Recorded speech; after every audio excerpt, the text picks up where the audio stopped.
अगर आप एक ई-मित्र धारक हो तो आपको आज ये समझ लेना चाहिए कि आने वाले टाइम में जन आधार कार्ड का कोई भी काम ई-मित्र पर नहीं होगा। जी हाँ, सच कह रहा हूँ। दो ऐसी अपडेट सामने आई है जिनके बारे में जानकर आप भी ये समझ जाएंगे कि जन आधार कार्ड का कोई काम ई-मित्र पर रहेगा ही नहीं। चलिए सबसे पहले बात करते हैं पहली अपडेट की। पहली अपडेट ये है कि अब जब भी स्कूल में कोई भी एडमिशन होगा बच्चे का तो वहां पर उसका आधार कार्ड और जन आधार कार्ड लिया जाएगा। स्कूल में बच्चे का आधार और जन आधार कार्ड साला दर्पण पोर्टल पर अपडेट किया जाएगा और वहां से ऑटोमेटिक वो जन आधार कार्ड अपडेट हो जाएगा। कहने का मतलब ये है कि अगर किसी जन आधार कार्ड में किसी बच्चे का नाम नहीं जुड़ा हुआ है तो वो ऑटोमेटिक नाम जुड़ जाएगा। जन आधार कार्ड में अगर कोई नाम की मिस्टेक वगैरह है और अगर साला दर्पण पोर्टल पर आधार कार्ड को सही से अपडेट किया जाता है तो वो detail automatic Jan Aadhaar card में सही हो जाएगी।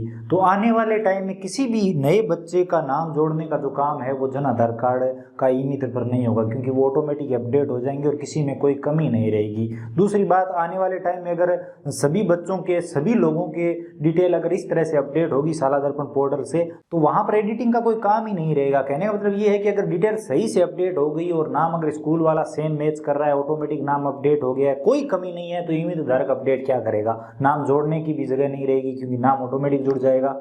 ये हो रहा है अभी। अगर आपने इन दिनों देखा हो, आप स्क्रीन पे देख सकते हो, जैसे ही साला दर्पण पोर्टल पर किसी भी विद्यार्थी की डिटेल अपडेट की जा रही है तो उसके जन आधार कार्ड में इस तरह से आ रहा है, बताया जा रहा है कि इस तरह से ये डिटेल यहाँ पर अपडेट हुई है, तो वो डिटेल ऑटोमेटिक अपडेट हो जाएगी। दूसरी अपडेट ये है कि आप सभी को ये तो अच्छे से पता है कि जन आधार कार्ड भामाशाह से बना है और जब भामाशाह बने थे तो कोई भी डिटेल किसी की भी सही नहीं लगी थी और अब वो डिटेल हमें सही करनी पड़ रही है, तो उसमें से ज़्यादातर डिटेल पर अब रोक लगा दी गई है। अब आप एडिटिंग नहीं कर पाएंगे। जी हाँ, मैं सच कह रहा हूँ। अब आप एक बार अगर किसी भी डिटेल में सुधार कर देते हैं, जैसे जन्मतिथि हो गया, नाम हो गया, जेंडर वगैरह हो गया, तो इन सभी में आप दोबारा से सुधार नहीं कर पाएंगे। इसी के साथ जाति को भी इसमें शामिल किया गया है। अगर आप जन आधार कार्ड में एक बार कास्ट भी अपडेट कर देते हैं तो दोबारा से आपका कोई काम वहाँ पर नहीं रहेगा। यहाँ पर आप देख सकते हैं, स्क्रीन पे आपको दिखाई दे रहा होगा, लिखा हुआ है जन आधार संशोधन कलेक्टर के माध्यम से किया जा सकेगा। इसमें लिखा गया है कि ई-मित्र धारकों के द्वारा नाम, जन्मतिथि, जाति वगैरह गलत तरीके से अपडेट करके और सरकारी नौकरियों और पेंशन में गलत लाभ उठाने के कई मामले सामने आए हैं जन आधार कार्ड से।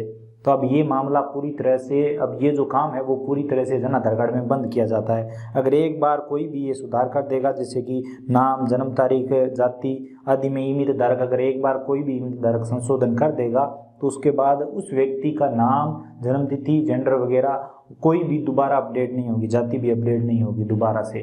अगर दोबारा अपडेट करवाना है तो इसके लिए तरीका जरूर रहेगा, वहाँ उन्हें कलेक्टर ऑफिस जाना होगा, सब खुद को वहाँ पर उपस्थित होना होगा और उन्हें लिखित में देना होगा कि हम दोबारा से इसमें अपडेट करवाना चाहते हैं, ये गलती हुई है, ये हमारा नाम गलत है, जन्मतिथि गलत है और हम दोबारा से अपडेट करवाना चाहते हैं। तो कलेक्टर के आदेश पर ही ये संशोधन हो पाएगा, ई-मित्र पर अब ये संशोधन नहीं होगा।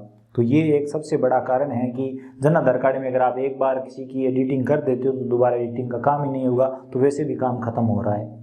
तीसरा और सबसे बड़ा पॉइंट ये है कि जन आधार कार्ड का जो पोर्टल है वो सेम टू सेम एसएसओ पर दिया जा रहा है, तो वैसे भी ई-मित्र धारकों का काम खत्म हो रहा है। लोग वहां पर ऑटोमेटिक एडिटिंग कर रहे हैं, सारा काम जन आधार कार्ड का वहां पर ऑटोमेटिक हो रहा है। लगभग वो सभी ऑप्शन जो ई-मित्र पर है वो सभी ऑप्शन एसएसओ पोर्टल पर भी दिए जा रहे हैं, तो ई-मित्र धारक का भी इसमें क्या काम। मैं यही कहना चाहता हूँ कि आने वाले टाइम में जो जन आधार है उसका कोई भी काम ई-मित्र पर नहीं होगा मेरे हिसाब से, क्योंकि ये 2-3 अपडेट देखकर ऐसा ही लगता है। आप किसके बारे में क्या राय है, अपनी राय कमेंट सेक्शन में जरूर दीजिए, आप अपने विचार कमेंट सेक्शन में जरूर व्यक्त कीजिए। इसी के साथ अगर आप चैनल पर नए हो तो प्लीज़ सब्सक्राइब करके बेल आइकन प्रेस कर लीजिए। अगर आप और कुछ भी जानना चाहते हो तो आप कमेंट सेक्शन में बता सकते हो। तो चलिए मिलते हैं अगले वीडियो में, तब तक के लिए जय हिंद, वंदे मातरम।